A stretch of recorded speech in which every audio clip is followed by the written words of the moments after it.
Good morning and welcome to the other side of midnight.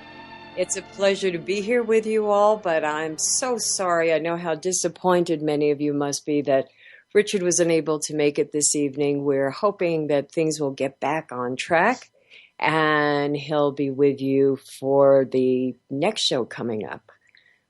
Just so much going on and so much crazy weather here. I can't even begin to tell you how insane it is. It almost sounds like somebody is beating the house with sticks and rocks because the winds here are so intense and they stir up all kinds of dusts and unpleasant things. So yes, indoor time, and what a show we have. I am so excited that we can get to explore so many issues that are on many of our minds right now with a lot of media manipulation and misrepresentation with what's going on about Apple and the so-called need for a backdoor. People kind of question these things and the buzzword of terrorist put in there to really try to push the necessity.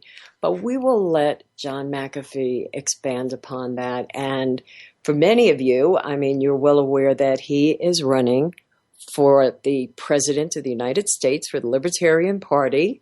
His website is McAfee2016.com.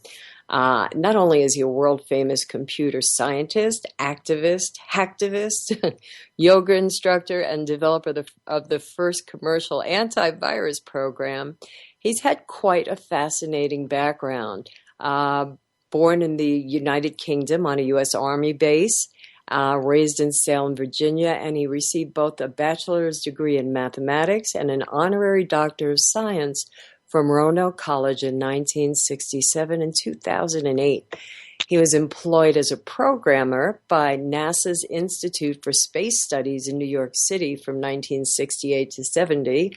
And I can hear all of you guys thinking, oh boy, what a discussion he will have with Richard, because that will be very interesting as to what was going on back then. And then from there, he went on to UNIVAC as a software designer and Xerox as an operating system architect, and he joined Computer Sciences Corporation as a software consultant in 78, went on to Lockheed, received a copy of the Brain computer virus, and began developing the software to combat viruses back in the 1980s. McAfee founded McAfee Associates back in 1987 and a computer antivirus company in 1989.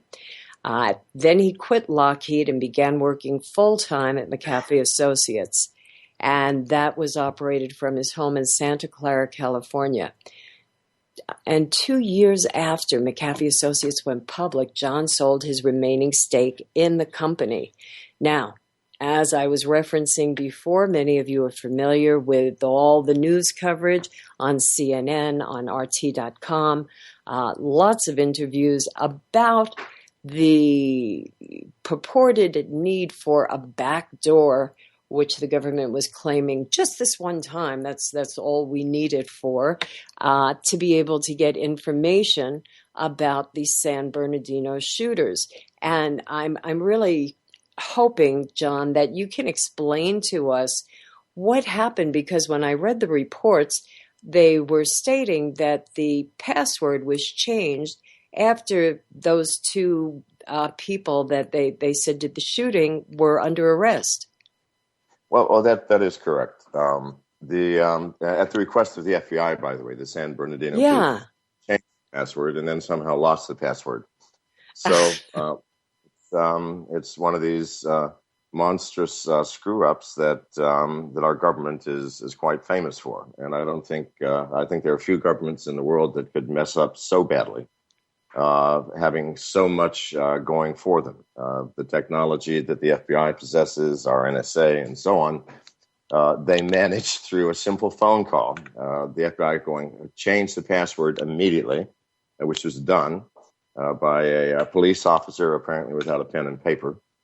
And the next thing you know, no one can get into the phone. So our government, the FBI, and the FBI is one of my favorite targets, by the way, for a bunch of personal reasons, as well as the fact that they're trying to gain more power than they currently have to spy on American citizens in order to protect us. I was on with an FBI spokesman 2 nights ago, a very, very polished, a very well-spoken individual, but a parrot-like reply to everything that I asked, who said, you have to give up some degree of freedom and privacy in order to have security, and we are trying to protect you. I go, well, I think Ben Franklin said it, said this, that those who would give up freedoms for security deserve neither. And I did not actually say that on the air. It seemed a little bit too odd, but I did say that but you're not doing that. The FBI is not protecting us by putting this backdoor in. They are making us less secure by allowing, because if the FBI gets this backdoor or this master key, it's impossible to keep these things safe. It's software, after all. You can be copied and no one even knows there's a copy been made. Within 2 weeks, the Chinese will have it, and every black hat hacker in the world will have this passkey. Then, I asked him, I said, "Oh, sir, are we any more safe when our daughters can be watched by whoever if they leave their phone in the bathroom and are taking a shower? When people are taking our credit cards, our identities, emptying our bank accounts, are we any safer?" And he just came back with the same thing. It was so bizarre. He said, "Well, you have to give up some privacies and some freedoms in order to get security." I felt at that moment I was on an acid flashback. You're talking to a robot. Yes, it was like, whoa, what is happening here? But unfortunately, this is what our government has turned into. And Yes. and the interview turned bizarre. And by the way, that interview went viral just because of the bizarre nature of it. It turned bizarre because I had done my research and I knew exactly what Mr. Gordon was going to be saying. He was going to come with the thing. Well, we have to take your privacy in order to protect you. I didn't use the word privacy. I went back to security against security, meaning that what you're asking for will make us less secure. Mm-hmm. And he just was not prepared for that argument. I mean, when they polished him, they polished him to reflect the question, well, you're taking away our privacy. And so I kept talking about you're taking away our security. And he kept answering me as if I were saying you're taking away our privacy. Well, were his eyes flashing? They were. Does not compute. Yes, it was bizarre. It was utterly bizarre. And by the end of the interview, however, he had said, well, maybe there's a compromise. Now, I'm sure he got fired for that statement. That my gosh. Maybe we can work together, you and the FBI to find a way. But, I'm sure when he got back, they either fired him or shot him or reprogrammed him or something because, he went away with a very bizarre expression on his face. So, but there's a lot of speculation out there that I've encountered about malice aforethought, that they were using this situation and the terrorist aspect to set a precedent to be able to then have access because, well, this is what's necessary. And then they expand it with, after one case, that it will have to be applied for others. You think there's anything to that thinking? Well, of course there's malice aforethought. I mean, let's get real here. What they're asking for, they have one phone that they allege they want access to. Well, the hacking community knows a dozen ways how to get into that, and so does the FBI. And if the FBI does not know all those ways, then we are in a seriously tragic situation because that agency designed to protect us from cyber threats, among other threats, is incompetent.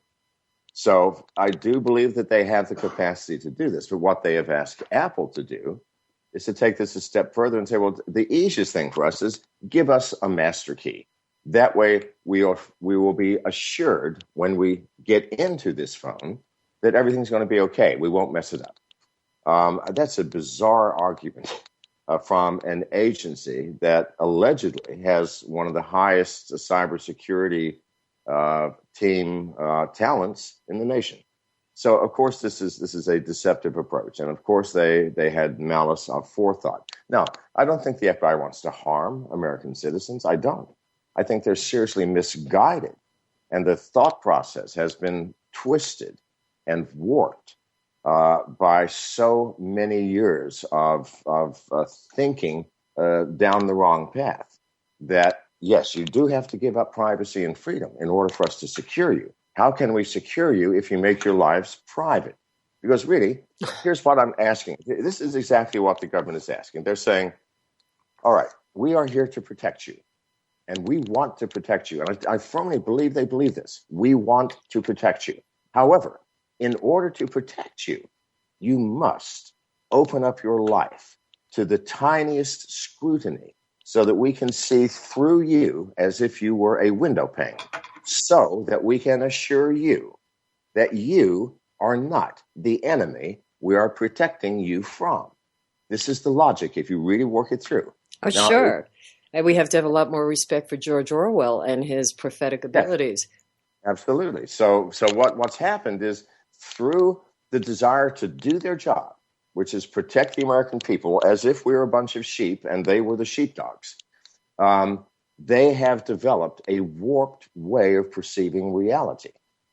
And so what's really happening from our perspective, which the citizens, is that they are an overbearing spy upon our lives so that they can tell us how to live, so that they can protect us better. But you see, people do not create governments like this in order to be told what to do, in order to have a mother and father to give advice on how to live. I'm 70 years old. I do not need a mother and a father. Neither does anyone over the age of 21, which is the majority of our population. So, we have to change that perspective. We have to get back to a system where the government is our servant and not our mother and father. Yes. So, how we do that, I do not have a clue, but something has to be done. It's very challenging. There was a news story today that was covered on RT.com just about a new precedent that was set about the Fourth Amendment and illegal search and seizure, with an incident that took place with police being called, and they observed in the apartment that they went to, or the house, that there was a little bit of blood and a tiny amount of marijuana, so they wanted to search the whole house, and there was a room that was locked, and they were told that they should not go in there, and they broke the door down, and they found that the person was growing pot there. And the judge sided with the police. And the scary part, of course, is now this is on the record, and it will have to go up to a higher court to try to turn this over so that that precedent doesn't remain, because they can go bash in anybody's door. So, of course. I know your positions. I've read your policy statements at the Libertarian site and understand your concerns and agree with them. It's a monster that's gotten out of control. So yeah, that's a question. How do we rein it in? Well, I think one way to rein it in is we realize that number one, our bodies belong to ourselves, or they belong to the government. There's no other option here, because the government treats us like our bodies belong to it. Our government tells us that if we are terminally ill, we may not have access to experimental drugs, because since we are dying, these drugs may harm us. The insanity of that thinking is simply incomprehensible to me. The government tells us that we may not do with our bodies as we wish and please in certain areas. We may not ingest certain substances like marijuana, heroin, cocaine. That we may not, if we wish, prostitute ourselves. And I'm not passing a moral judgment here. What I'm trying to point out is the futility of legislating what people wish to do with their bodies. Well, Yes. let's take prostitution, for example. We have just as many prostitutes in America as a percentage of population as they do in Denmark, where prostitution is legal, or in Bangkok, where prostitution is legal. The percentage of prostitution remains constant throughout humanity. Why? Because there is a supply and demand there that will be met. End of story.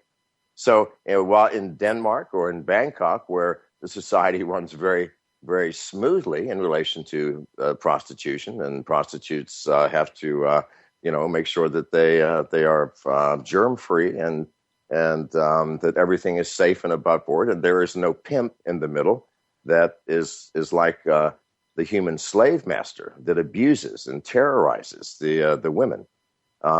So what we have done by criminalizing it is we've not changed the act itself. We've not changed the number of people engaging in it.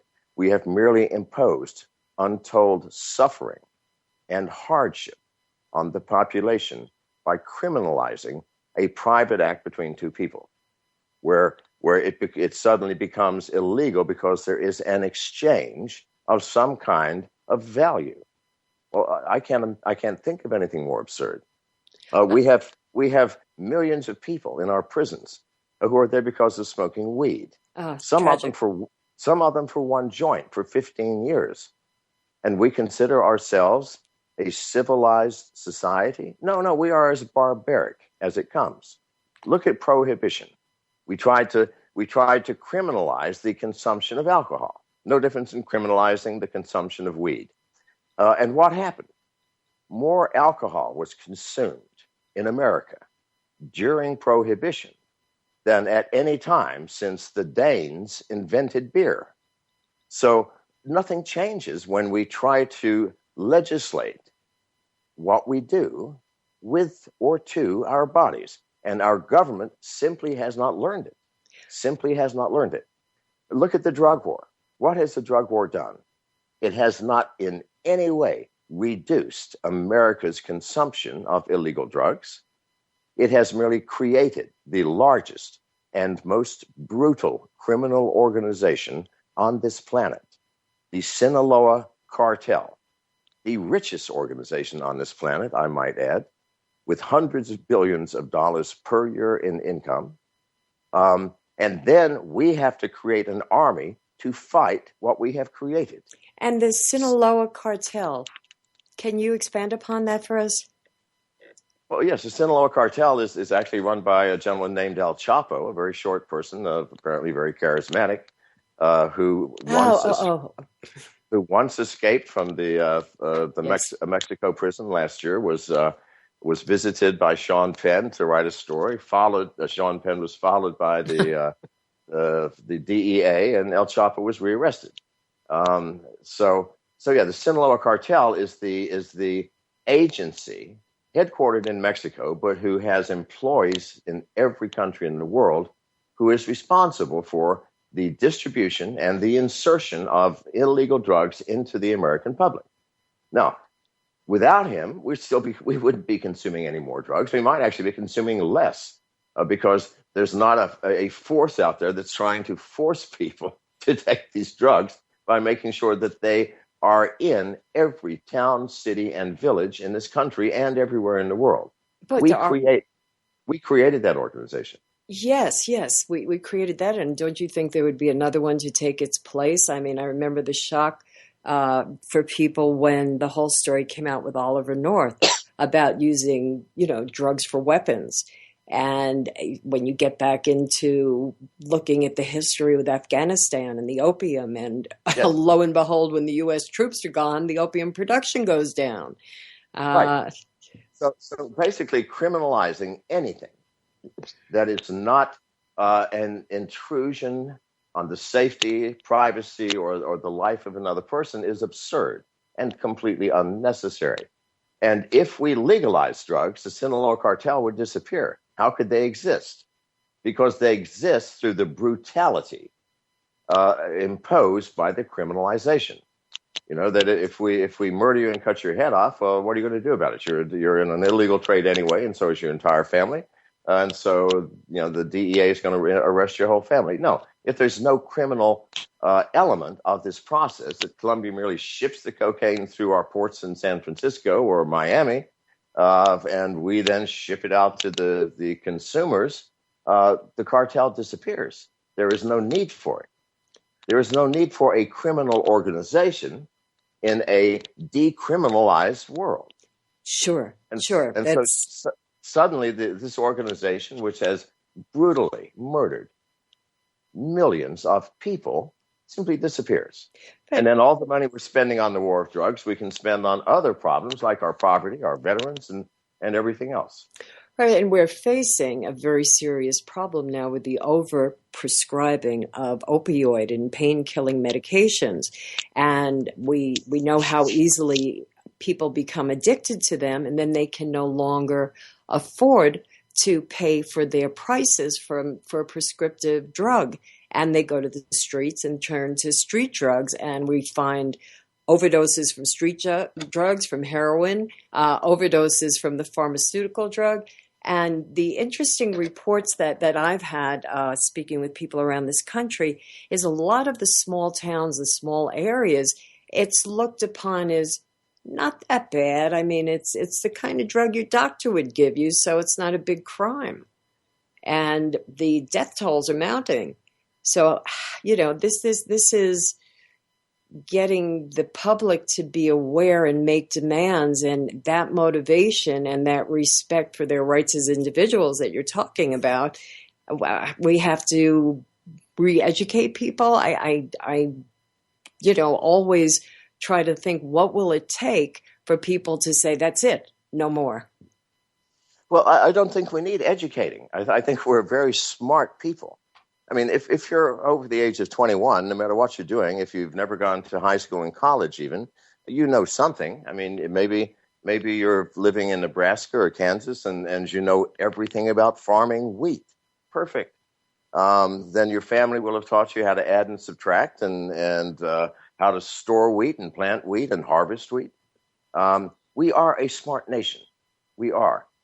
We don't need re-educating.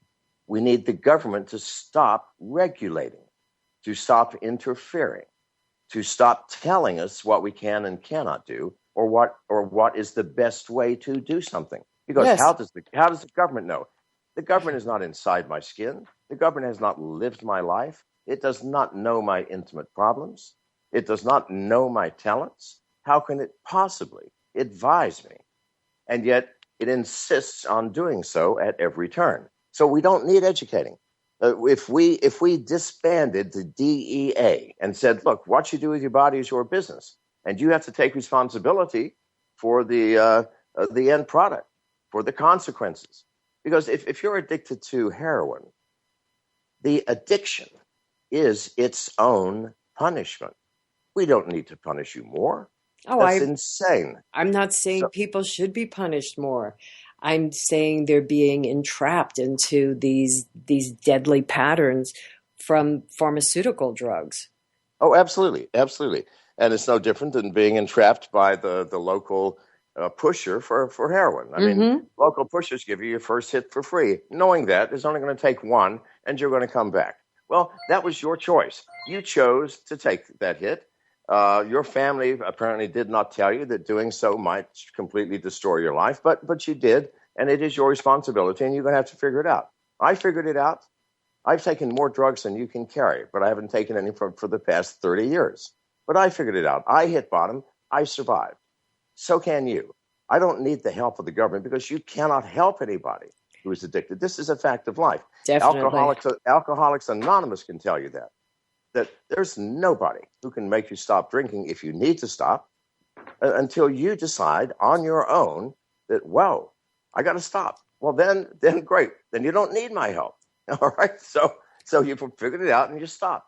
But until that happens, the government can't do anything. Your family can't do anything. This is just what life is. I'm sorry. It is a dangerous, tricky, slippery space. And we have no instruction manual.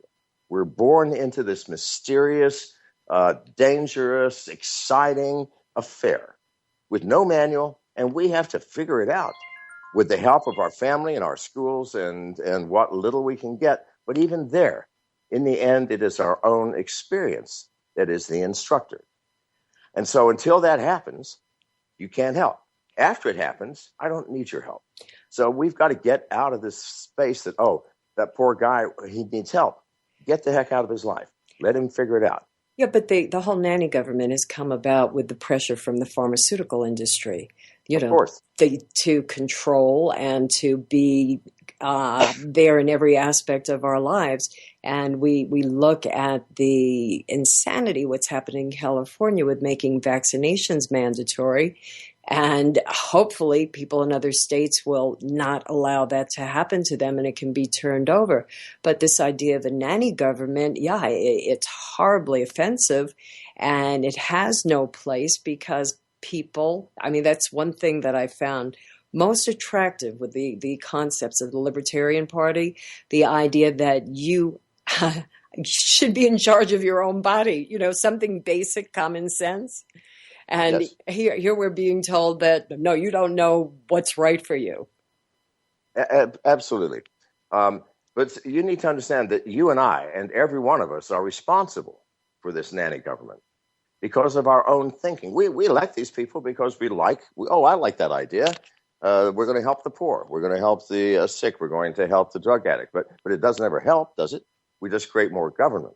So we have to be responsible. We have to accept the fact that we played a part in this world in which we're living now. And by looking at ourselves and saying, oh, my Lord, there's where we went wrong, that's the only way to fix it. Because we can't elect somebody else to change our own misconceptions of life. We'll just merely be dissatisfied and angry with the next administration. I think what we need to do is understand who we are, yes. How we got to where we are, and realize that, oh, my Lord, there is nobody who could have helped me. Because I had to figure it out. Sure. You fall down the stairs. The next time you walk down the stairs, you walk down more carefully. You put your hand in the fire and you lose a finger, you don't put your hand in the fire anymore. But you can sit there all day long and say, Timmy, don't touch the stove, don't touch the stove. And Timmy's going to eventually touch the stove. And until that happens, get out of Timmy's way, okay? Just make sure he doesn't kill himself. He's a young child. After you're 20... Go ahead. I was going to say, make sure it's not too hot so he can just, get an experience that won't harm him. Right. We're going to be going to break for just a couple of minutes, John. And there's a question that's being asked about, does our government make money from drug seizures? And my first thought when I think of that is like, on which end are they making the money? But let's get to that when we return. And then, of course, we've got so much to discuss. So hang in there, guys. We will be right back. More with Other Side of Midnight and John McAfee.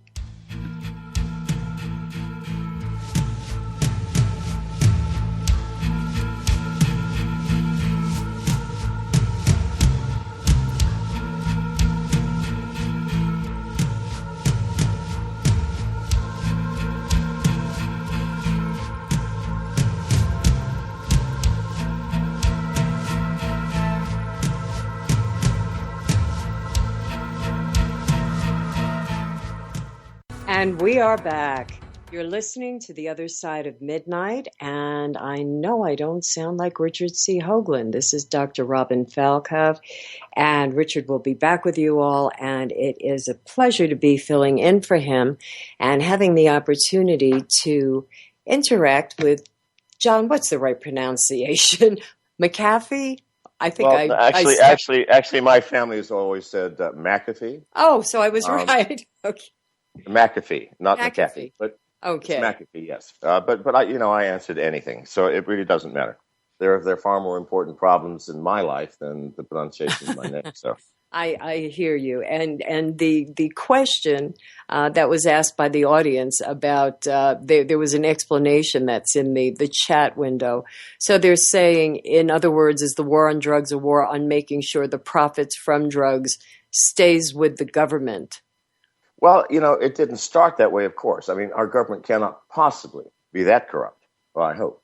It didn't start that way, but just the way the world works is after the war on drugs began and they saw the profit potential, they go, oh, okay, well, since we have this war, we might as well fund this war. But of course, those funds don't go just to the war. They go to all the other nightmare webs that our government weaves. So, yes, of course it does. Yeah.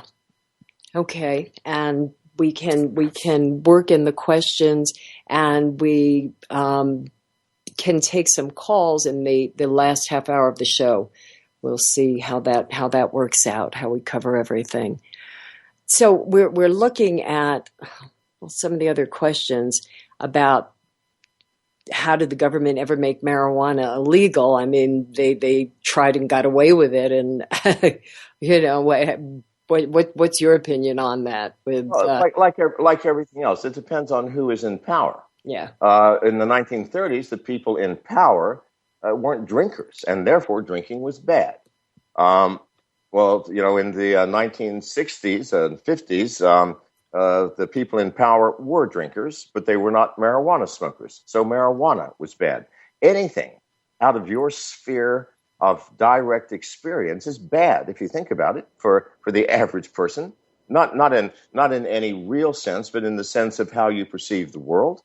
So if you're raised in a fundamental Christian environment, then a lot of things are bad and should not happen. Sex before marriage, marijuana, alcohol itself, taking the name of God in vain, not going to church on Sunday, not paying 10% of your salary. All these are bad things. If you're raised in the heart of Montana, not getting access to ammunition is bad because you can't feed your family in the wintertime. And so on and so forth. So anything outside of our direct experience is bad always, because I don't understand it. It's mysterious, and the people who are smoking weed look and act very strange. Well, you think people who are drinking alcohol do not look and act very strange? Of course we all do. If you're taking any substance at all, including aspirin, to some degree, it affects the way you think. So let's get real, people, of course. But this is how it happens. This is how it happens. This is how it has always happened throughout the world. So when you make laws against something that you wish to do with your body, it is based on your own personal belief. If I'm a fundamental Christian, or if I'm, or just maybe a family in Iowa whose father, by by having a prostitute on the side, something bad happened to them, prostitution is bad. Period. End of story. If, however, you're the average person and you've actually gone through life and experienced a little bit, you go, well, it's just part of life. Therefore, you can leave it alone or not at your own choice and take whatever risk you have. But the risks are always greater when we criminalize something. Always greater. The risk of smoking marijuana, if it's criminalized, involves incarceration of one of your family members, perhaps. The risk of visiting a prostitute where prostitution is illegal, you risk being robbed, beaten, or even murdered by a pimp. So this is what happens when you criminalize something. You change nothing. You just merely impose additional suffering on a world that's actually already filled with enough. We have enough suffering. We do not need to impose more. Please, people, let's get. Yeah, I agree with you. There should be compassion instead of this. Trying to think of a nice word for it, but it's just this divide and conquer. For those that are not with us, then they're against us, and we have to censor them. And people kind of forget that when you want to censor someone, it leaves the door open for that to be turned around on you with a lot of these actions. Go ahead. Absolutely, but you need to be very careful with the word compassion. Compassion is a very complex and very subtle human mix of emotion and intelligence. And people use compassion as an excuse. Oh, we're going to change your life because we feel compassion for you. You're addicted to heroin, and we see the horrible life that you're living, and we want to interfere and take away your heroin and make you a better human being. Well, no, we don't have the right to do that. I mean, you're addicted to heroin, your choice. You'll get out of it or you won't. By interfering. And you can take that all the way to marijuana. Oh, marijuana, it affects your thinking badly. You end up sitting on a sofa your entire life, planning your life rather than doing your life. Well, I don't know if that's true or not. I don't care. You want to smoke it, smoke it. If you don't. But through compassion, we go, oh, God, that poor marijuana smoker, doesn't have a job. doesn't have any initiative. We got to fix him. Or if it's during Prohibition, oh, you poor alcoholic, you're stumbling around and falling down in the snow. We have to fix you. Wrong. Compassion does not involve interference in your life in any way. Yes, and I'm not using it in that way to, that means you step in and take over someone's life. You can understand, you can feel for them, but you have got to recognize the person's ability and the need to learn from their own experiences. Otherwise, they'll never get anywhere. Just as you were saying, it's basic.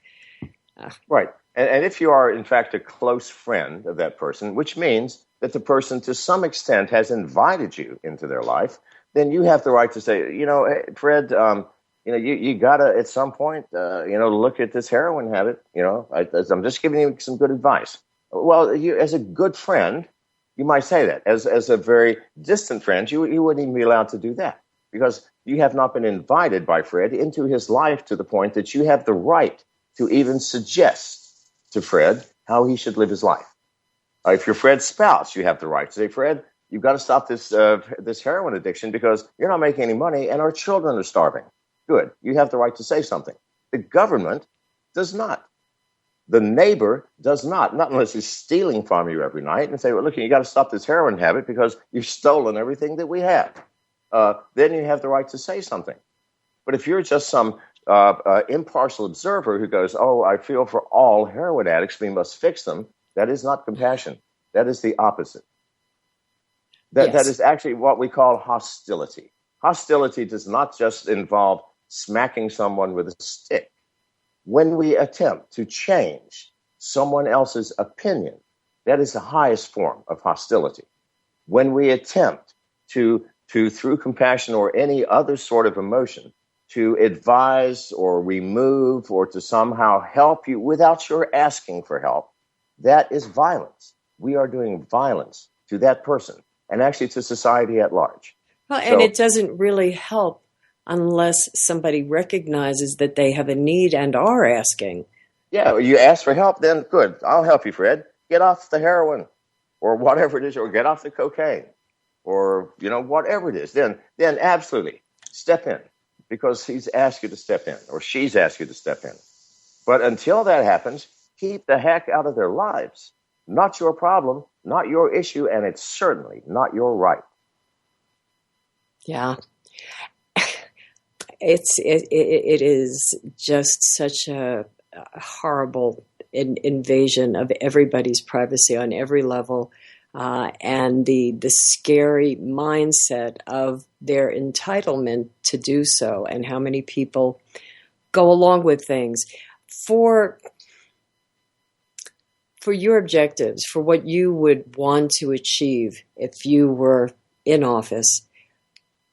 How would you, I saw some of your positions, which I think are wonderful, these ridiculous charges for someone who had just one joint or whatever amount, or the drug charges when we're talking about someone who's got a problem with an illness, and it should never have been criminalized to start with. How do we start turning things around in society? Well, first of all, let me say that I'm a libertarian.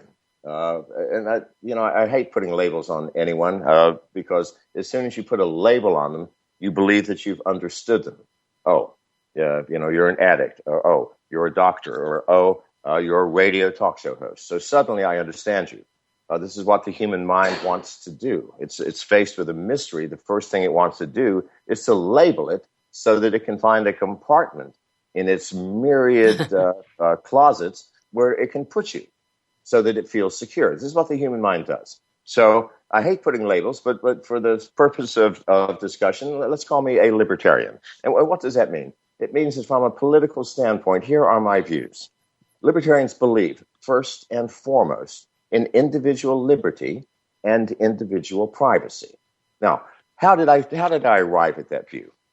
I arrived at the understanding of the importance of freedom and privacy by having both removed from me many times in my life. I am a civil disobedience practitioner, okay? And If I see something that is immoral that our government is doing, I will do civil disobedience. I will disobey it. I've been jailed for that a few times. I believe my body is mine, and therefore, if I choose to ingest something, which I did in the past many times, I assure you, I've taken more drugs of any kind that any listener in the audience could possibly carry, and I've been arrested for that. So when you get arrested, incarcerated, imprisoned, your personal privacy and your personal freedom are removed in their entirety. And I've had mine removed multiple times, so I fully understand the importance of those two things. We must have our freedom. We must have our privacy, or else we lose our humanity. So those are two principles. Other principles. We do not harm another person, and we don't take their stuff. In other words, we don't steal from them. I understand that principle extremely well because I have been harmed in my 70 years more times than I can count, and I've had much taken from me by other people and by governments. So I understand that we can't do that. We cannot do that and live in a comfortable and sane society. Libertarians believe that you must keep your contracts, keep your agreements. Well, this is very obvious because if you don't, you will find very quickly that there is no other way to live other than keeping your word.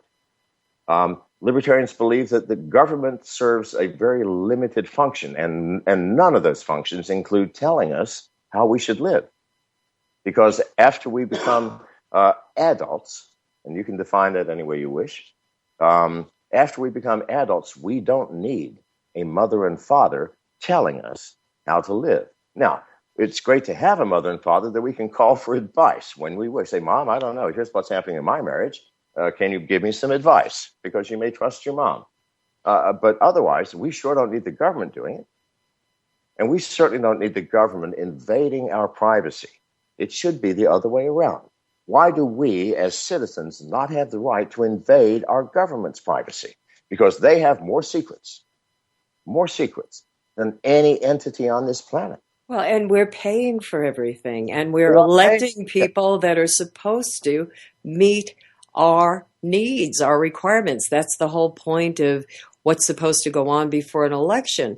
And, you know, what really bothers me, John, the Libertarian Party, other parties, what access do you guys have? I know you have your convention coming up in Orlando, but it is infuriating that if you're not part of the two-party, facade, that you don't get heard. You don't have a piece of the audience.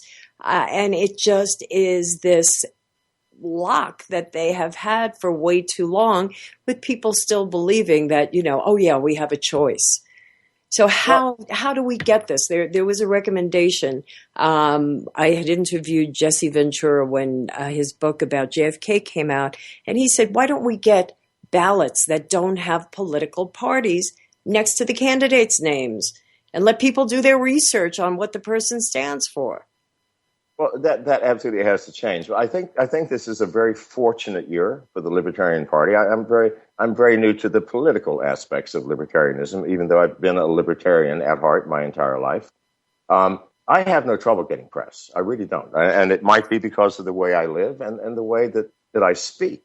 I don't mind addressing the faults in my own life because I know them very well. If anybody can talk about them, I can. Let me tell you something about our bodies, for example. Other ways I learned that we have the right to own our own bodies. I am married to a woman who, at the age of 20, was forced into prostitution, and for 10 years lived a life of fear and inordinate amount of suffering, beaten daily, hospitalized many times from beatings, isolated from her friends and from her family, terrorized with threats of death, and forced into acts of unspeakable brutality. And after 10 years, this is 3.5 years ago, I personally rescued her from this. And for the past 3.5 years, we have been married, and she is the most beautiful woman that I've ever met, inside and out. And why did she suffer this? Not because she was selling her body. but because she was forced into it, and because the criminalization of prostitution creates a class of entrepreneurs called pimps that mete out and carry out this brutality, this forced slavery over time. And so I understand these things. And so people point, oh, you married a prostitute. Yes. Would you like me to tell you the story? I will shame you into oblivion. I will. Because if you think that's something bad, then you have missed a point about life. I'm sorry. And if you think that my past drug use, and I haven't taken drugs for almost 35 years, but if you think that past thing disqualifies me from any position in life, then please let me explain to you what actually happened to me and what I learned through this. And I used to actually deal drugs 30 years ago in Mexico and other parts of the world. And I was incarcerated and punished severely, punishment that you can't possibly imagine. And so I know for a fact what the criminalization of doing things to our own bodies does to a society, to a family, and to an individual. And so I'm qualified, very qualified, to talk about these things from the heart. Now, if you think I can't get on national television and tell those stories, no, it makes good TV. It makes good press. It makes good print. And it makes good radio. And so you have to believe me, I will have no trouble talking about the Libertarian Party and the wrongs done by the two-party system. And I guarantee you, by midsummer, I will have shamed the other two parties into allowing me into a debate. I promise you. Otherwise, the American society will get up in arms and say, oh, my God, I see now the tragedy of the system we have created. So I'm not worried about that. Well, you go for that because it is desperately needed. And the arrogance and ignorance of people that discriminate against someone who has lots of experience in diverse areas in their life, it's kind of a disconnect. All the cognitive dissonance that we see where people can't understand, how are you going to be able to make decisions, to evaluate things, if you've never had any experience? You know. Well, here's one thing that I would like to see. I'm serious about this. If you are a legislator responsible for legislating punishment, then you should be forced to spend a month in prison so that you understand fully the punishments that you are imposing on another human being. Because if you have done that, I promise you, there would be no solitary confinement as a punishment in this country. Our prison systems would change dramatically, because I do not know a single politician who could mentally survive a month in solitary in an American prison. I've been in solitary. I know what that is. You have to trust me. It is not something I would ever impose on another human being, because I've experienced it and I know exactly what that means. Well, at least there's finally been some coverage in the media just about how horrible a form of torture that is, that no human being should have to endure. No, you got to believe me. I mean, I have been tortured by in Central America by people trained by the CIA in the arts of torture. And I promise you, I would prefer to go through that than to go through months and sometimes years that we impose on people of solitary confinement. Because the mental torture, as the Israelis discovered back in the 50s, is far more cruel and effective in getting information from people than any possible physical torture that you can imagine. Well, yeah, I hear you, and my heart breaks thinking of these prisons for profit and the children who make a post about their principal being ugly, and they wind up going to court and railroaded into one of these prisons, and so many of these young kids, 12, 13 years old, commit suicide. Everything has just become so perverted. How do we clean that up? All of this rampant corruption.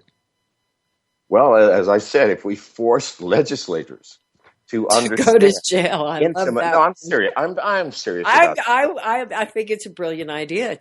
I'm serious about this. If you are in charge of legislating punishments to people, and you don't know what those punishments are from experience, then I am sorry.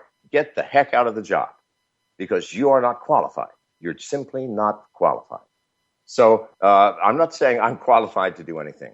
What I am saying is I do understand exactly what punishments mean, because I have endured almost all of them. And I do understand what happens to the human spirit when the human body is incarcerated. And I do understand all of the issues involving our body being ourselves and not owned by the government, because I have violated all of those to some extent in at least one country in this planet. And I can assure you that these laws about what we can do with our body only impose infinitely more suffering on the human race and ourselves than anything you can possibly imagine. So, yes, ma'am. Yeah, I was going to say they're all control mechanisms, and shame is such a big one for manipulation. It's time that we switch to something new, and that this gets recognized. It's just getting those changes, listening to people, talking about the different merits of the people in two different parties. It's kind of mind-blowing that they still don't see what's in front of them, and that they're doing the same thing. And then they go and talk about how much they want change. Well, you mentioned the word shame. The Washington Post, I believe it was, wrote an article saying that I am shameless. I am shameless. I'm not remotely ashamed of being shameless. I have experienced life, and I am no different than you. I have the same dreams, or I do dream at least. I do have hope, and you have hope, and I have fear, and so does every one of your listeners. I have compassion and love. I have had anger and hostility. We are imperfect creatures, full of frailties, and full of hope. And the fact that we have survived at all in this uncertain world is miraculous and wonderful. So, yeah, I have, if you ask me, have you ever done this? Absolutely, I have. You name it, I probably have done it. Should I be ashamed of that? I don't know. I don't feel shame. What I feel is a sense of conquest and survival and understanding. Again, as I said, I fully understand the value of many things that some people do not. Personal freedom and privacy. You get incarcerated, trust me, you'll understand that. The value of not harming people and not taking their stuff. In the jungles of Belize in 2012, I was hunted for by the entire Belizean army and police force, brutalized. My property was burned to the ground because I refused to be extorted for $2 million by a local politician. So I understand what it means to have things taken from you. I've endured torture at the hands of many officials. So I understand what that means. And understanding is what creates compassion. You get compassion for someone else's hurts by being hurt yourself. If you've never burned yourself or broken a bone or had a cold or a flu, how can you possibly have compassion for those who are suffering those same things? So you have to believe me, my heart is full of compassion and no shame whatsoever for anything that I have done. And so I look at that as a huge advantage, because I can tell my story from my heart without editing it, without trying to make it sound like I'm a hero, without in any way elevating myself, and also without any way lowering myself, but merely telling my story as it happened, in its reality and in its truth. And to me, that is something that's missing in American politics and in much of American society.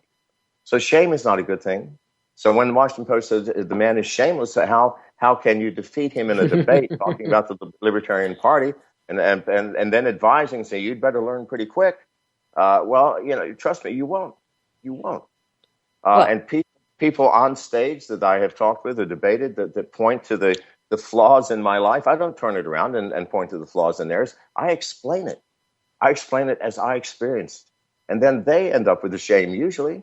The shame of being asking the question.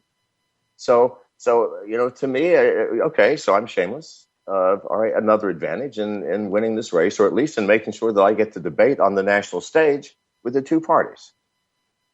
Well, that's a goal that a lot of people are going to be supporting you, because it's necessary. We just can't have this. I mean, it's become a circus.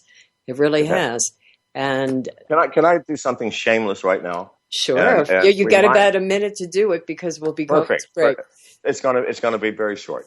Okay. I'm going to shamelessly promote my campaign and ask your listeners to please, if I have resonated in any way in this first hour with you, go to McAfee2016.com. McAfee2016.com, and help in any way you can. Spend an hour a week helping us fold envelopes.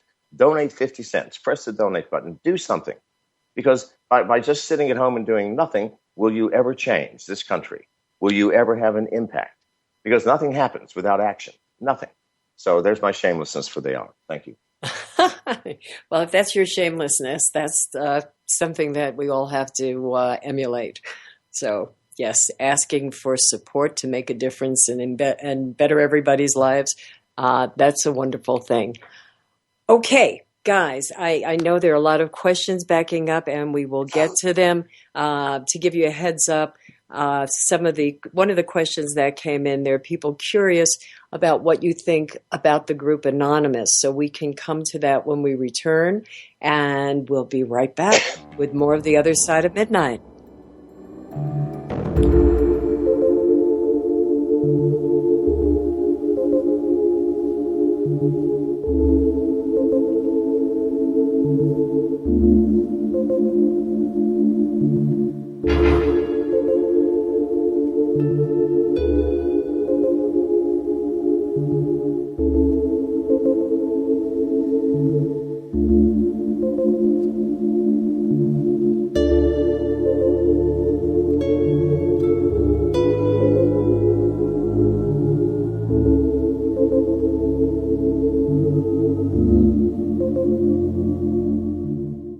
And we are back, my friends. This is The Other Side of Midnight. I'm Dr. Robin Falcott, and with me is John McAfee, and we're talking about, oh my gosh, being a human being, living your life and having the ability to do so without interference from everywhere we turn. It just has gotten so rampantly out of control, and you guys are all welcome to help out. I'm sure they can find different chapters and groups where they can volunteer from your website, John.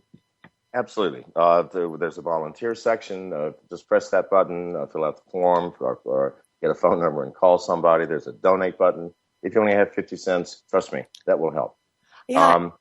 But go ahead. No, I was going to say, I always try I'm at another network in the morning, and we're volunteer because we want to get the information out. We're listener supported for the network itself, but not for hosts and not for staff. But the whole point is, when you have large numbers, if everybody does give 50 cents or $1, it adds up, and it empowers people who think that they have nothing, that will contribute. Absolutely. You have to believe me, numbers is where it's at. So, and we're trying to reach the widest audience that we can. But you ended the last segment, and by the way, to do that, McAfee2016.com. But you ended the last segment talking about Anonymous. Yes. And I'd like to talk a little about that, because I have many friends in that organization, or at least I think I do. It's kind of like Alcoholics Anonymous. When you join, they don't force you to drink a bottle of scotch without passing out in order to prove you're an alcoholic. No, they just take you at your word. Okay. And whether or not you are an alcoholic, well, if you want to waste your time going to an AA meeting and you've never taken a drink of alcohol, well, that's your issue, not mine. However, and it is the group Anonymous for that very reason. It's anonymous. So if you want to call yourself a member, call yourself a member. But in any case, a hacker can spot another hacker pretty quickly. So I believe that the people who are allegedly in Anonymous, who are my friends, are in fact hackers in Anonymous. But that is one of the most powerful groups for change in America and in the world, if you think about it. It is a collective of disparate spirits and individuals with one goal in common: get the heck out of my life. And that really is the fundamental goal of Anonymous. If you're not you as an individual, get the heck out of my life, but government, get out of my life. You don't belong here. You're here to serve me. I'm not here to serve you. We did not create a government so we could serve you. We didn't create a government so that we could have someone to tell us what to do. We're adults, don't need that. We created a government to serve us and to do those things which we as individuals cannot do. I cannot individually defend this country against a foreign nation. Neither can you. So we create a government to do that for us. Beyond simple things, possibly interstate highways and things like that, which we would have difficulty doing without a centralized agency. That's fine. Do those things for us because we need them. We need interstate highways. We need a national defense. We do not need an FDA to tell us what we can legitimately take as a prescription and what we cannot, what we are refused if we're dying and we'd like to try an experimental drug, and so on. No, we don't need that. We don't need a DEA to prevent us from accessing the things that maybe we might want to have access to, like weed.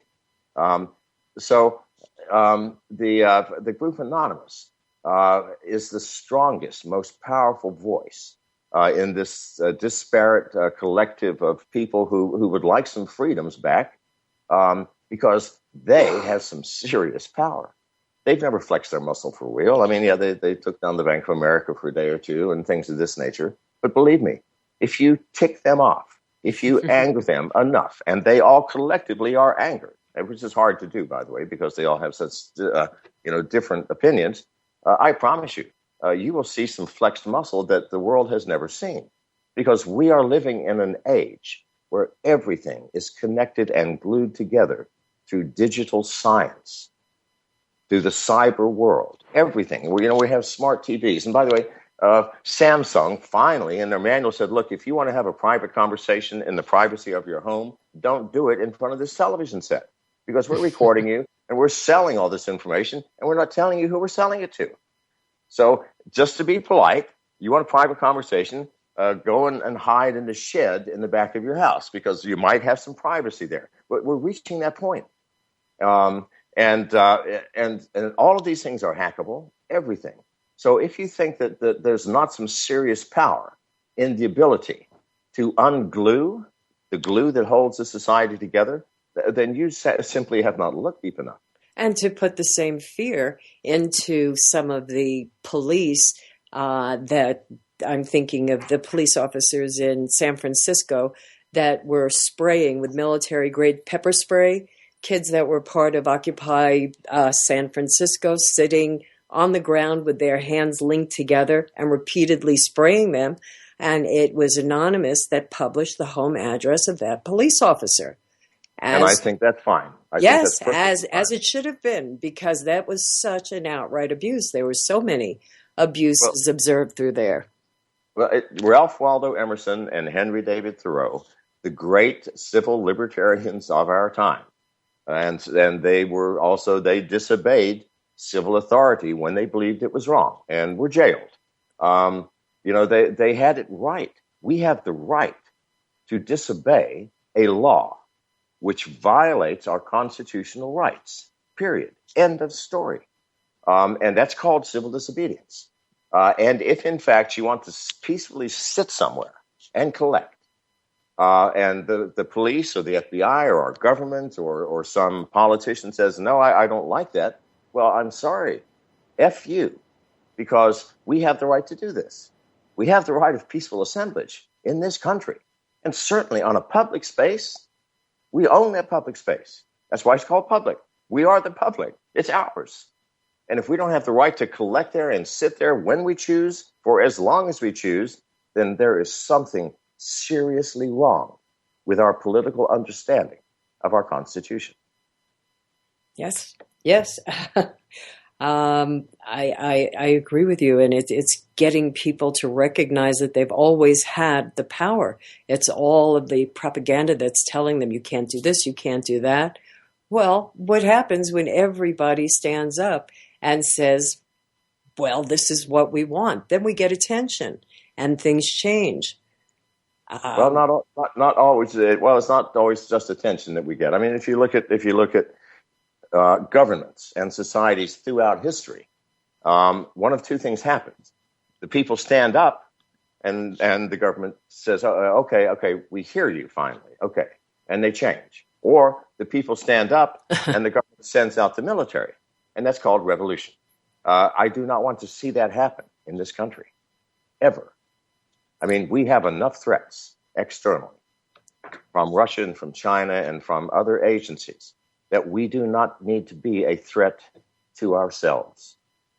And I'm hoping that we will, as Americans, all of us, stand up and say, I'm mad as hell, and I'm not taking this anymore. I'm not taking this anymore. And that the government will actually look at themselves in the mirror and say, oh my God, have we screwed up? And change. That is my hope. That is my sincere hope for this country, because otherwise, I promise you, I know the hearts of young, dissatisfied people. There will be violence in this country, and I do not ever want to see that. And if people don't want to see that, then they've got to get involved now. They've got to take actions and make the calls and talk to each other. Yes, you've got to do something, and you've got to actually take action. Without action, nothing ever changes. Hey, John, great thoughts and great ideas are worth exactly what they are, thoughts. Don't you find it incredible the way untested cell phones are everywhere, and the dangers that they pose to our health? It's no big deal. And people totally disregard it. I've seen so many who've been sensitized by them, as I have. But what we have a population of people who clutch those devices in their hands so they can keep their eyes focused and not make contact. So I go out of my way and encourage others to get a conversation going. We need to get back to where people understand what it means being a neighbor and helping others, because this isolation is what enables this to continue, with everybody thinking, someone else is going to solve it because they're just content being locked away.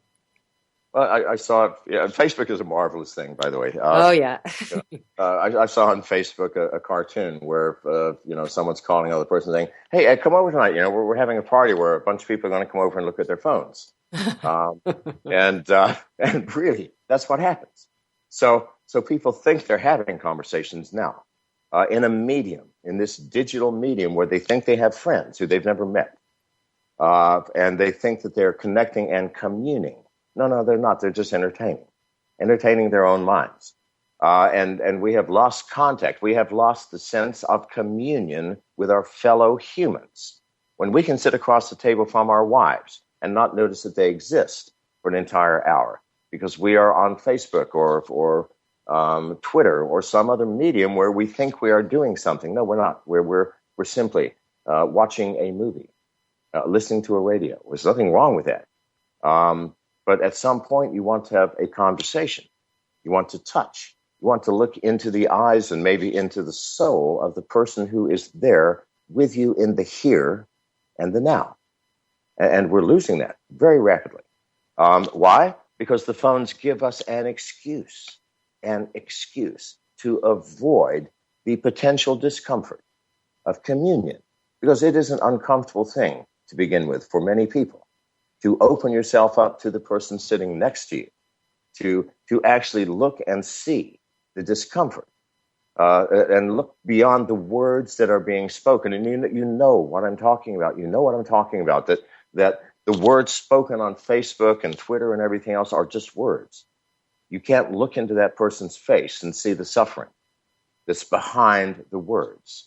You can't see the subtlety of the words and the body language to know that there is perhaps an emotion that's very real behind it that does not relate objectively to those words.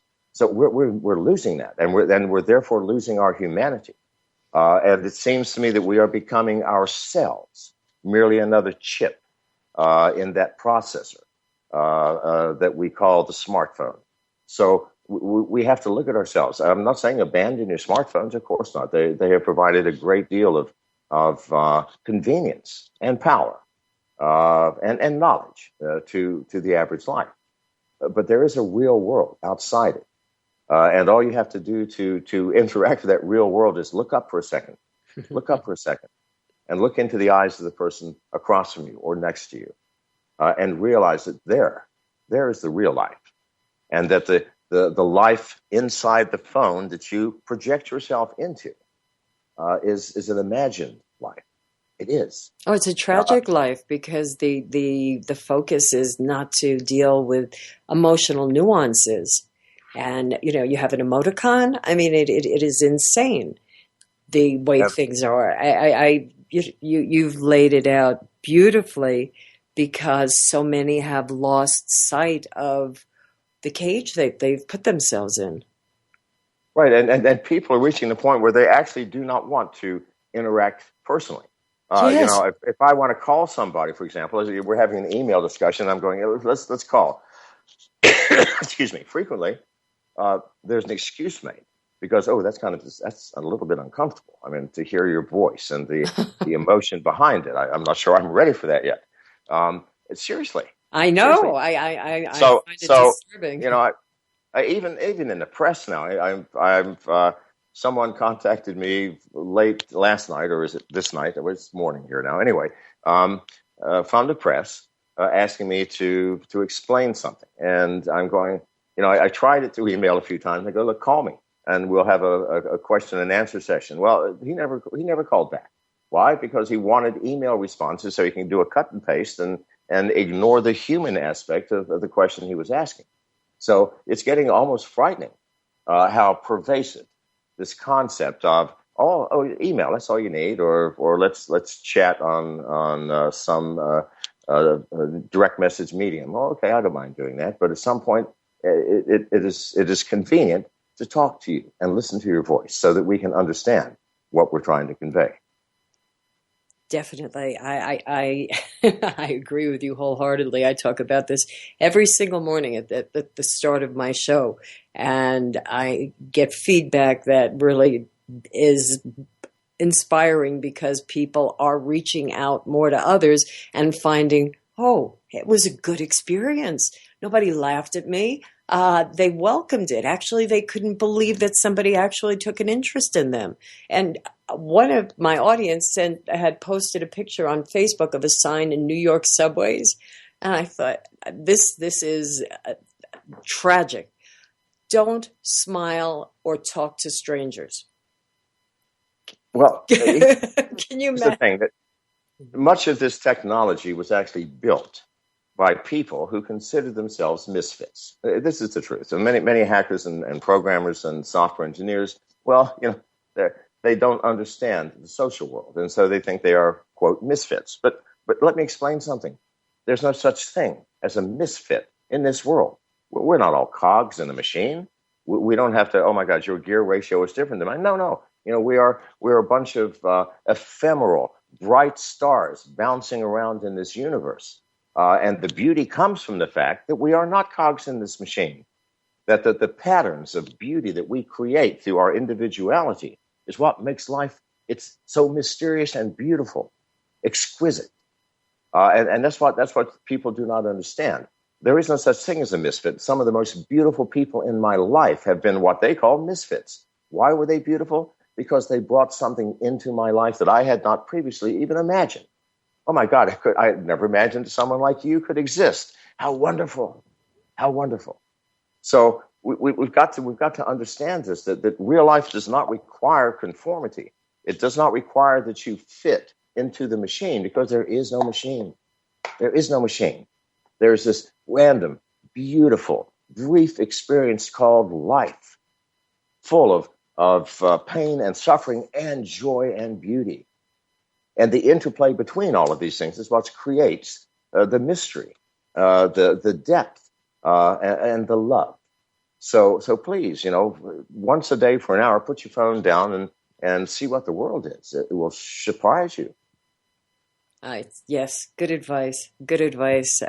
Not to have it clutched in your hand. And I always remind people that if you have a long line for something, it's an opportunity to talk to all these people. Everybody's there waiting just as you are. Find out what's on their mind. I agree. One of my best jokes is, what's the difference between the French and the British? If the British see a queue, which is their word for a line, mm-hmm. they are forced to stand in it, no matter what they're standing in it for. The British just love to queue up. And the French, if they see a line, they are forced to just brute force their way into the front of it. And this is kind of the truth. We in some respect will always be sheep, in that we either want to follow or prove that we are not followers.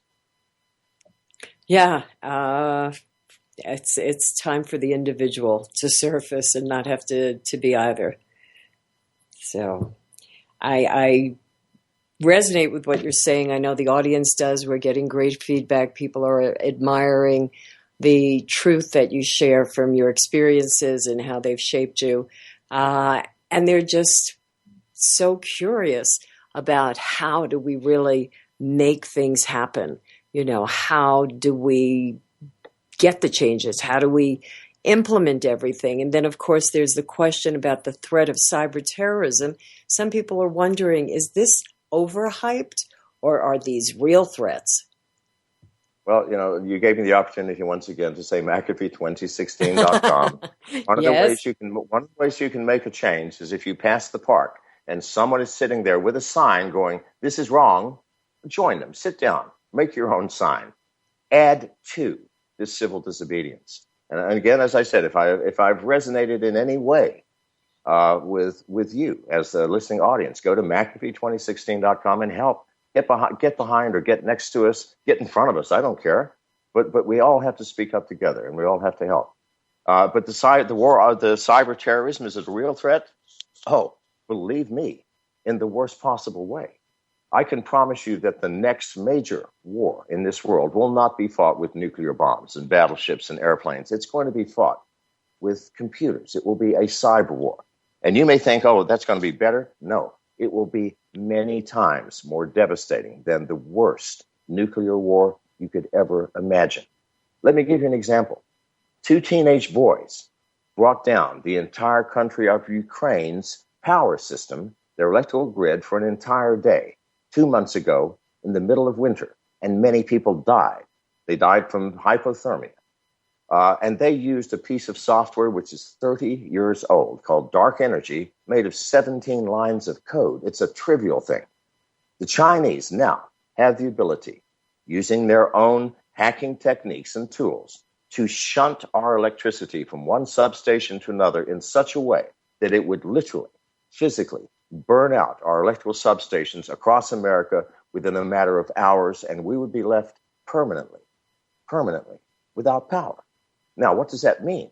If we have no power, we can't fix those substations because we need the power to fix them. Without power, our computers no longer function. So we cannot distribute food because food distribution is controlled entirely through computers. And we long ago fired or reassigned the people who used to do that manually, so we have no backup. It means that there will be no emergency services because we will have no communication. And we can't even produce the food if we could distribute it, because all of our food production, our canning, our packaging, our sterilization is automated, controlled by computers. So within a matter of weeks, there will be no food. The grocery stores will have sold out. And then what? So a report to Congress last year by a group of cybersecurity specialists whom I admire and respect said that if we had an all-out cyber war with China today, that 90% of the American population would perish within 1 year. And I think that's optimistic. I'm serious.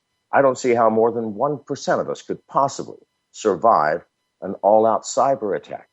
And I only talked about one aspect of the cyber attack, which is our power systems. There are hundreds of others. It would be devastating, and we are ill-prepared as a nation. Our government, by the way, is completely illiterate in cybersecurity. If you doubt me, look at the headlines of last year. China steals 21 million records from the Office of Personnel Management of every employee of the U.S. government for the past 50 years. including all of our top secret agents who are embedded in overseas governments. The FBI this month was hacked by a 15-year-old boy who walked off with all the personnel records of every undercover agent within the FBI. You tell me this is not a tragedy. Homeland Security was hacked. The Department of Defense was hacked. There's not a single government agency that was not hacked either by black hat hackers or by the Chinese or the Russians. We are so far behind. This has to change, and it has to change now. And I see no one up there saying, I can fix this, because they can't spell cybersecurity, let alone fix our cybersecurity problems. This is the greatest problem facing America today, and no one's talking about it because those in charge, or those wanting to be in charge, are illiterate in this fundamental science, in this glue that holds our entire society and our entire industrial complex together. Please, people, you have to wake up, see this truth, and see the awesome chasm that awaits us. And cyber war is on the horizon. If you think we don't have enemies in this world, if you think that China would not, at a moment's notice, push that button that they already have, I think the reason they have not is because they want to continually survey America and see which industries they want to survive, so that when they walk in and take over and force us all to speak Chinese, that they will have the infrastructure left to use for their purposes. Get real. This is the truth. This is not some imaginary, futuristic, the world is ending. No, the world is ending. So we have to change it. Are you saying we don't have that same ability to do this? No, we do not. In 1979, Deng Xiaoping, in his second year as the supreme leader of China, had an epiphany. And he brought his staff together and said, I had an epiphany. Software is going to be the weapon of the future. And we today have to start preparing. Well, clever, the Chinese government, because that was a long time ago, 35 years. And they started preparing then. We started preparing 10 years ago. We're 20 years behind, 25 maybe. And if we don't see that, because trust me, the Chinese government is not worried about the U.S. hacking them, because we can't. They hack us all the time because we have made stupid, ridiculous mistakes. The NSA, for example, planted a program, and there are secret documents released by Anonymous that prove this, planted a programmer in a company called Juniper Systems, one of the largest security companies that develop software for governments in the world. They did that because a lot of Juniper's customers were in the Middle East and Russia and China, and they wanted to spy on them. But by planting that programmer who put a backdoor into Juniper software, within 2 weeks, everybody had that backdoor. This is the way the world works. It's software. There are hackers. So it was easy. The way the hackers found it is when a new release of Juniper software came out, there are hacking tools that will compare the current program to its past release and tell you what the changes are. Then there are tools called disassemblers, which give you the machine-readable instructions, and the hackers go, oh, someone put a backdoor in this. Well, that's the easiest thing in the world to find out. So what happened is many of the hacks that the Chinese and Russians have done against America were using the backdoor that the NSA placed in its own company's software. So this is the madness. That's not going to happen in China. The Chinese are way too smart. They know that, okay, we cannot have a short-term gain in software development and spying without a long-term, vastly more devastating negative effect. We're not smart enough yet. So this has to change. It really does. And it has to change now. And I do not think within the U.S. government we have the capacity, the technological capacity to fix it. We have to go outside. We have to start hiring these hackers. Well, do know what to do. Go ahead. I know. I was going to say, I mean, those are stories that I've heard. Some of these kids who are able to break into these elaborate systems, which now you're saying are not that elaborate to start with, but they get hired by industry so that they can teach them, what. But they don't get hired by our government, and here is why: because most of them, you bring them in for an interview, and the first thing you see is a 14-inch purple mohawk. and 10-gauge earplugs and a tattooed face, wearing Bermuda shorts and flip-flops, saying, "I will work for you, but I demand to smoke weed all day long." And so are we going to hire that person? No, absolutely not. Because we'll say, well, okay, we'll hire you if you cut your mohawk, put some makeup on that tattoo on your face, and put on a 3-piece suit. And have a bottle of scotch in your desk. And have a bottle of scotch on your desk. No, the guy's going to say, well, I don't think so. Thank you very much. Well, that's got to change. We have to stop judging people. We have to start realizing, let's get real, people. Okay. Let's get real. We are weighing our own personal opinions and judgments against the survival of our nation. And I know it's time to cut to, yes, okay? Yes, it is. And then if people want to call in, there is not a number. They have to contact Dr. Robin Falkov on Skype. I accept calls coming in, so you can do it that way. And there is no number to call. I know other people have posted that before. We will be right back. There's a backup of a lot of questions for you, John. This is, got everybody very, very concerned to think, oh gosh, more lies being told about how, protected everybody is. But hang in there, guys. We'll be right back with more of The Other Side of Midnight.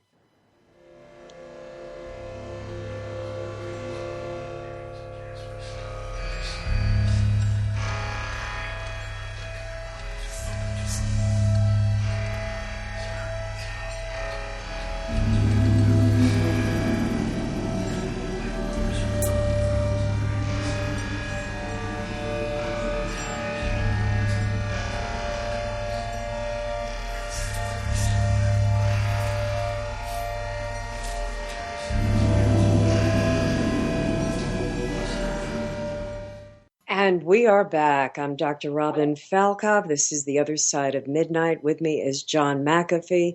If you want to call in and speak with John, my friends, type into Skype, DrRobin, F as in Frank, ALKO, V as in Victor. And you can get through. My Skype accepts calls.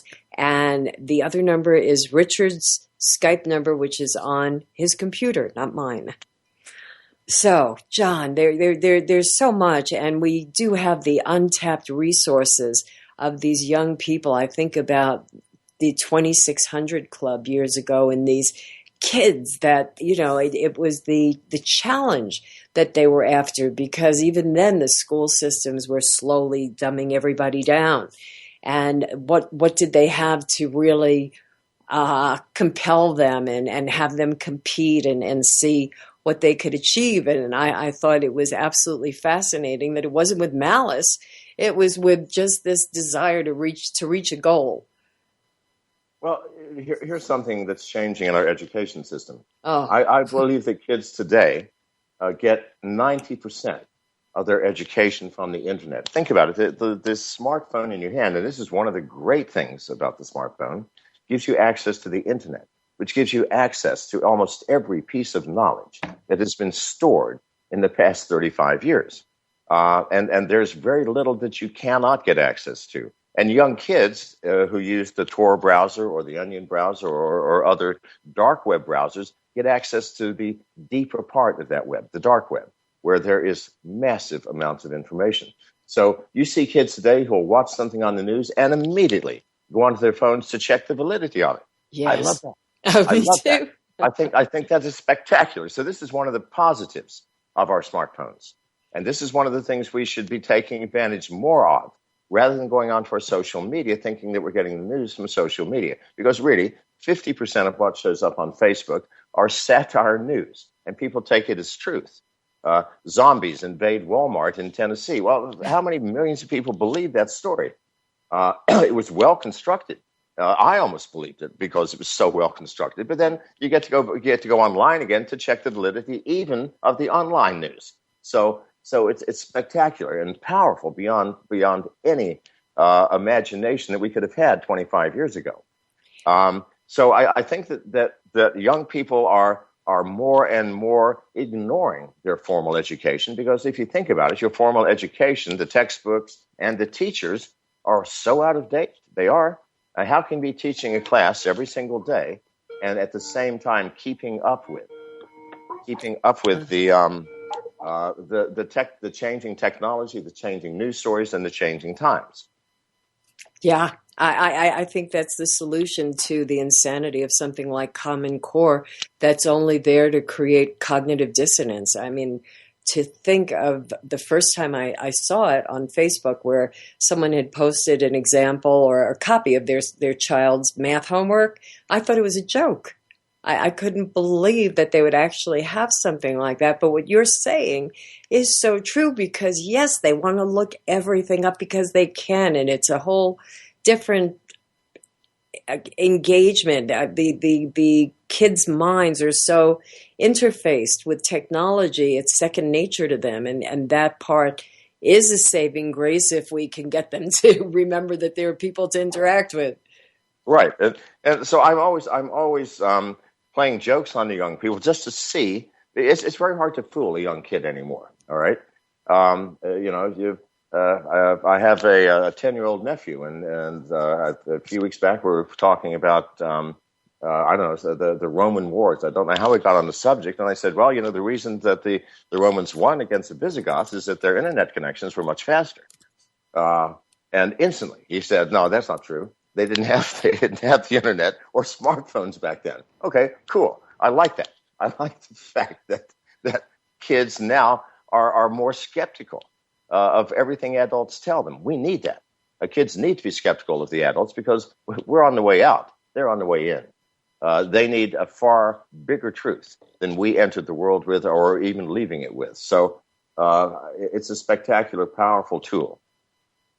Definitely. It is so positive to feed that, to have that example because it's frightening. And fortunately, there are more and more parents that are homeschooling and they're having groups that support those efforts in communities.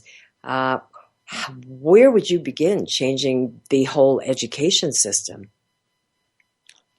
Well, I think number one, we have to understand we're in a new age. As we just discussed, kids are already getting most of their education from the internet, where actually a far vaster information reserve exists than in the collective minds of the teachers today. I think it will be self-correcting. I think that anyone with any common sense will start integrating into the schools immediately internet education. Where we have a history class where we start the class with, okay, kids, I want you all to find out before I tell you what happened under Emperor Tiberius in Rome. And then you let them cruise around for half an hour, and then you ask them, what have you learned? I promise you, they will have learned a great deal more than me talking for half an hour. A great deal more. We've got a caller on the line, and there's a lot of static with your connection. Jetarax, can you? Yeah, I think that's getting a little bit better.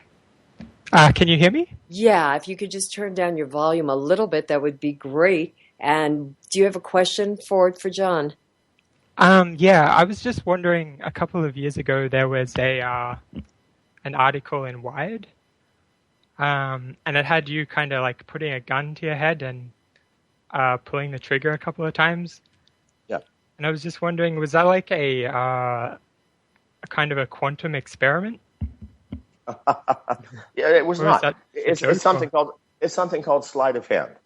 Okay. It was a reporter called Josh Davis, and by the way, that entire interview was a setup.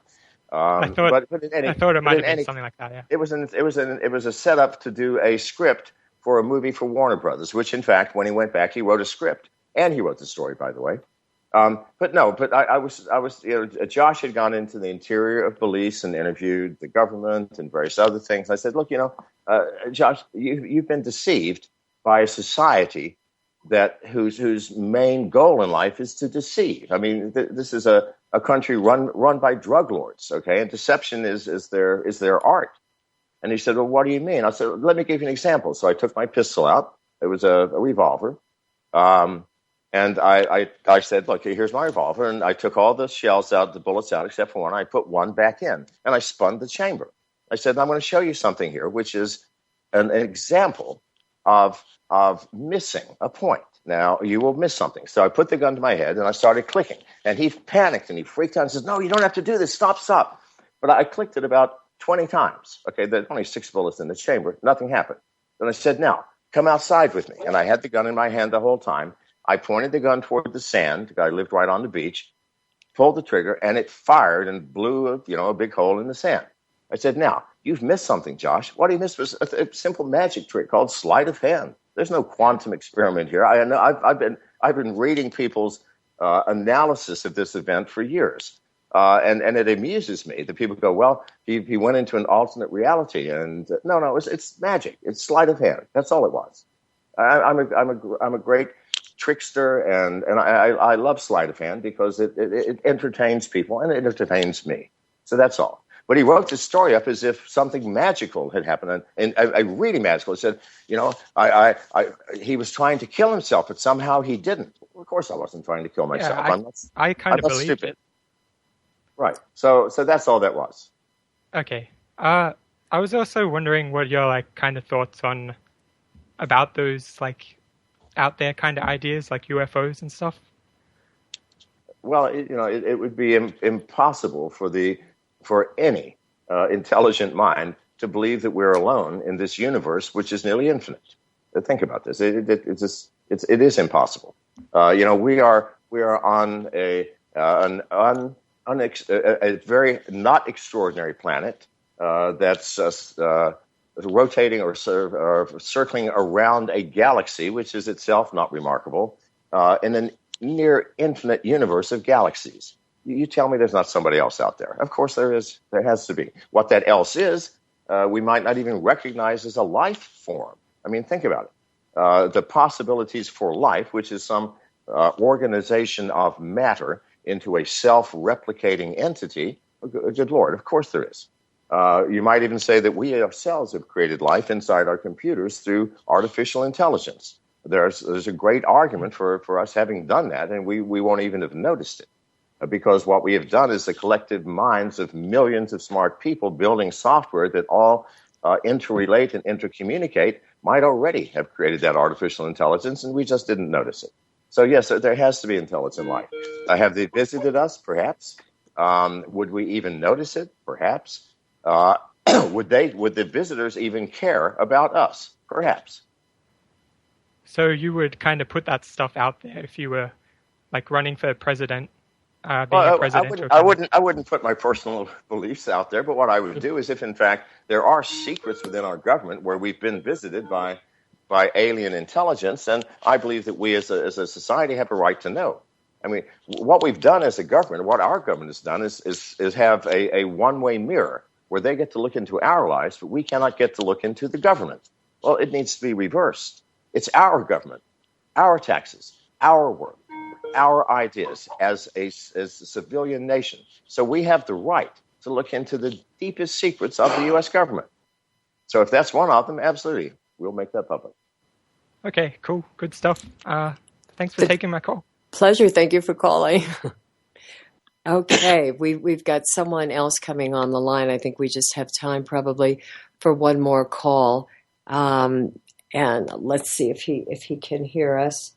It's with group calls. I'm sorry, audience. I haven't been able to add everybody as I thought I could. They have to send a friend request. So, okay. So, do we have you on the line, caller? And what is your name, please? Hello? Yeah. What is your name, please? Hi, this is Michael. Ah, okay, Michael. Well, you're on with John. What would you like to ask? Cool. Let's see. One thing. What about the idea of sort of pushing for a movement of something roughly like militant rationality, tongue-in-cheek, and just kind of reasoning your way through why that makes sense and unreason does not? Well, yeah, I'm not sure what you mean by militant rationality. Along the lines of militant atheism, but I don't mean actually sort of aggressive, but just sort of transcending. I mean, the way you're speaking directly, about things that people will tiptoe around, and just sort of making explicit why this just makes sense. I think the problem, certainly within our government, is no one speaks what they really believe.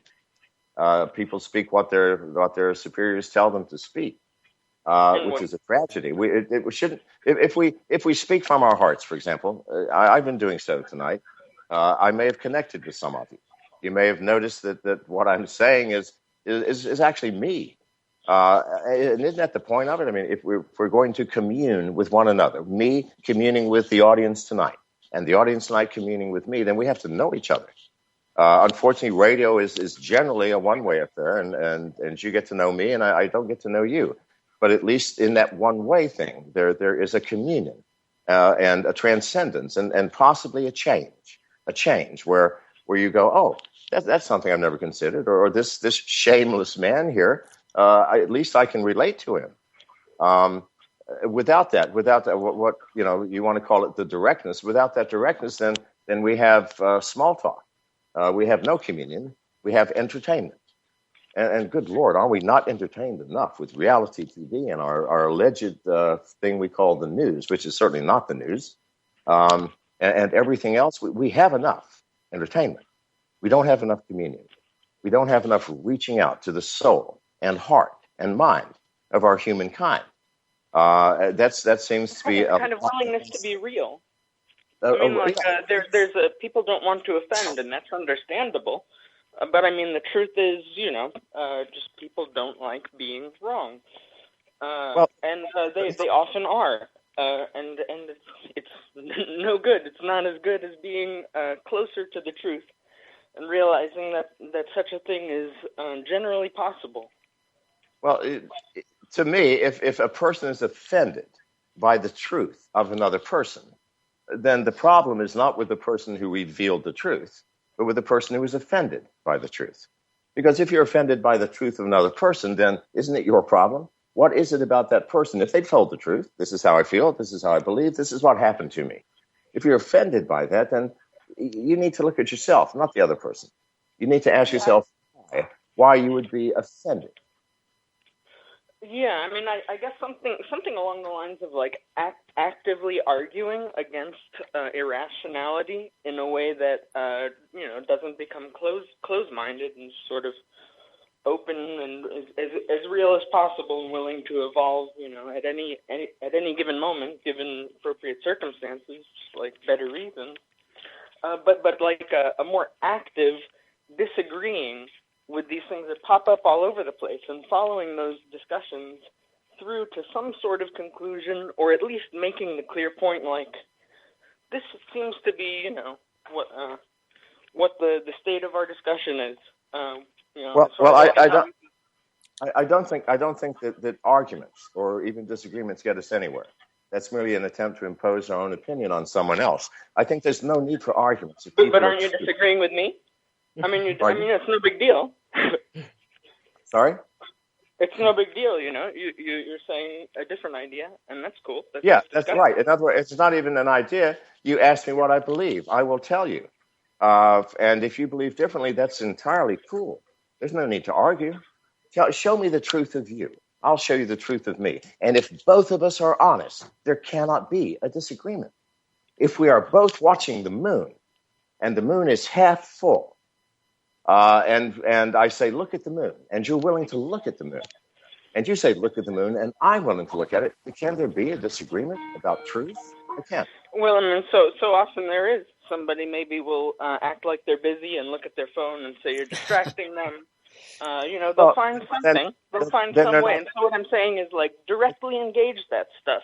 Like some. But maybe they're not being truthful, because if they're pretending. So what I'm saying is that you have to both be truthful, and you cannot force another person to be truthful with you. This is the issue. You can reason with people, just like you're saying. You can be an example of. You can be an example. A higher level of cogency. Yeah, but what I've done tonight, for example, has not been to reason with anybody. I've just been telling you what I am. Okay, this is me, folks. I haven't tried to reason with anybody.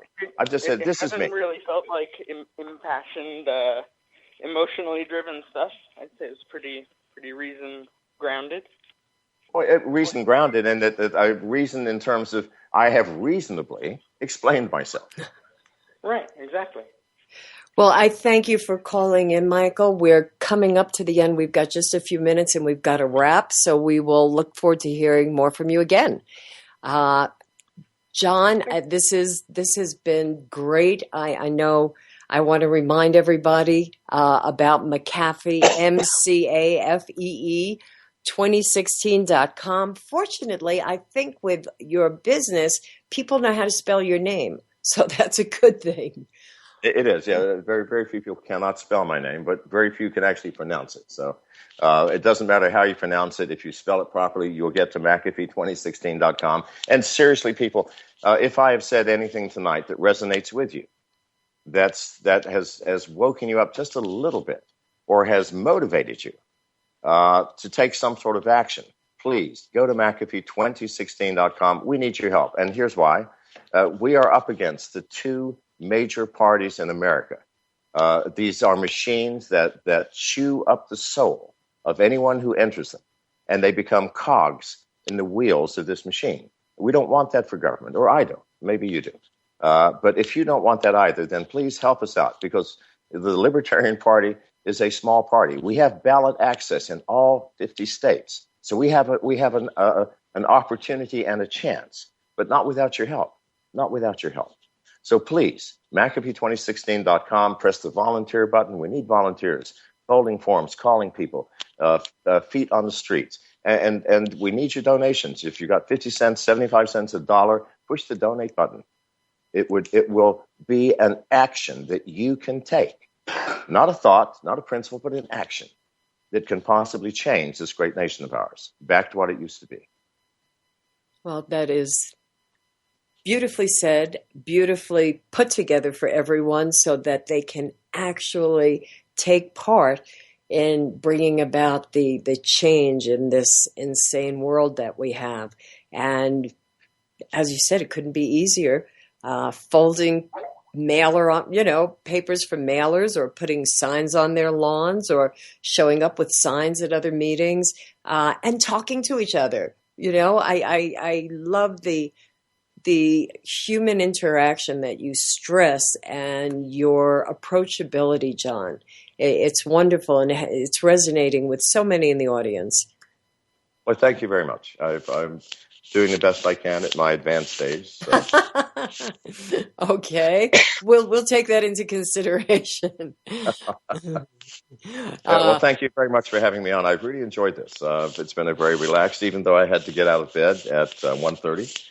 It was well worth it. Well, I have to be up for a show in 4 hours, so it's, my heart goes out to you. All good. Oh, it's all good. It's all worth it, because it's more and more people to hear information that will give them hope, and that's a big deal. So, your closing words. We've got a few more minutes. I'd love to have you finish with them.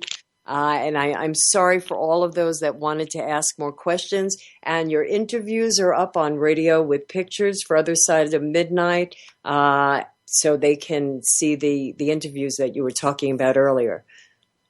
Okay, well, I guess the thing I'd like to close with is to urge people to look at yourselves and to realize that the human spirit and the human mind are infinite in their capacities, and that there is nothing we cannot do if we set our minds to it and we have the will and we apply our talents in a direction that best suits ourselves and those around us. Because people say, well, I have no chance. You're wrong. I'm 70 years old. I am not running for president to make a statement or to try to raise the awareness. I don't have the time or the luxury. I'm doing this to win. And we can make a change if we understand nothing is impossible. Nothing. Ah, wonderful.